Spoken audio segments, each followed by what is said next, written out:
ایک یتیم بچے کے پاؤں میں کانٹا چبھ گیا جو درد سے رو رہا تھا، چیخ رہا تھا۔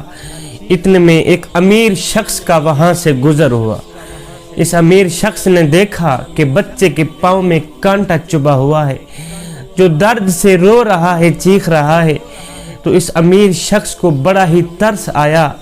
یہ امیر شخص گھوڑے سے نیچے اترا، اس بچے کے پاؤں سے کانٹا نکالا، اس یتیم بچے کو گھوڑے پہ بٹھایا، اس کو اس کے گھر چھوڑ آیا۔ زندگی کے دن گزرتے گئے۔ ایک دن ایسا آیا کہ امیر شخص کی زندگی کا سورج ڈھل گیا۔ اللہ اکبر! امیر شخص فوت ہو گیا۔ مرنے کے بعد کسی نے اس امیر شخص کو خواب میں دیکھا کہ یہ امیر شخص جنت میں ٹہل رہا ہے۔ کسی نے دیکھ کر پوچھا، میاں یہ مقام تجھے کیسے ملا؟ تو نے زندگی میں کون سا ایسا نیک عمل کیا تھا جس کے بدلے تجھے اتنا بڑا انعام دیا گیا ہے؟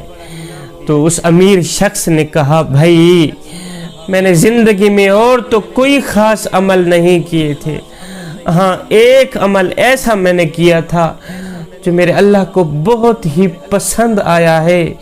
میرے اللہ نے مجھے بغیر حساب و کتاب کے مجھے بخش دیا ہے۔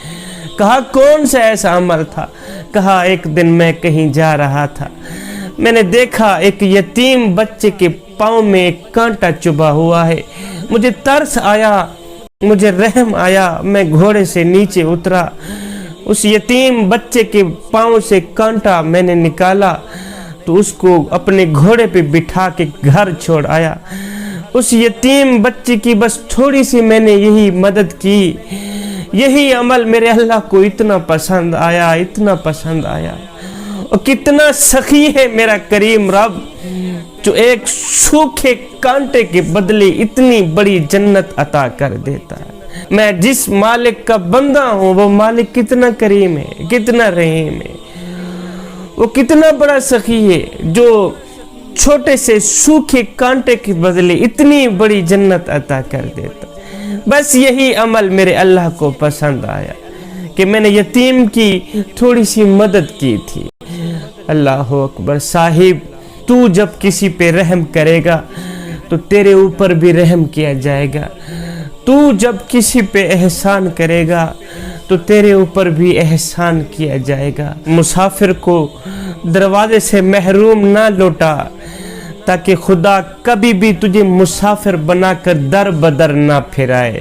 مسکینوں کو وہی نوازتا ہے جس کو ڈر ہو کہ کہیں میں بھی مسکین نہ بنا دیا جاؤں۔ اگر اللہ نے تجھے سوالی نہیں بنایا تو اسی شکرانے میں تو سوالیوں کو نوازتا رہے، اسی شکرانے میں تو سوالیوں کی مدد کرتا رہے۔ میں غریبوں کی مدد کرتا ہوں اس لیے کہ غریب ہونے میں وقت نہیں لگتا۔ میں یتیموں کے سروں پر شفقت بھرا ہاتھ رکھتا ہوں اس لیے کہ جب میں مر جاؤں تو کوئی میری اولاد کے سر پر بھی شفقت بھرا ہاتھ رکھے، چھوٹی سی چھوٹی نیکی کو بھی ضائع نہ کرے۔ ہو سکتا ہے یہی نیکی قیامت کے دن تیری بخشش کا ذریعہ بن جائے۔ ہو سکتا ہے یہی چھوٹا سا عمل جس کو تو چھوٹا سا سمجھ کے تو کرتا ہی نہیں، چھوٹا سا سمجھ کے ضائع کر دیتا ہے، ہو سکتا ہے یہی چھوٹا سا تیرا کیا عمل اللہ کو پسند آئے اور اللہ تعالیٰ قیامت کے دن تجھے بغیر حساب و کتاب کے جنت عطا کر دے۔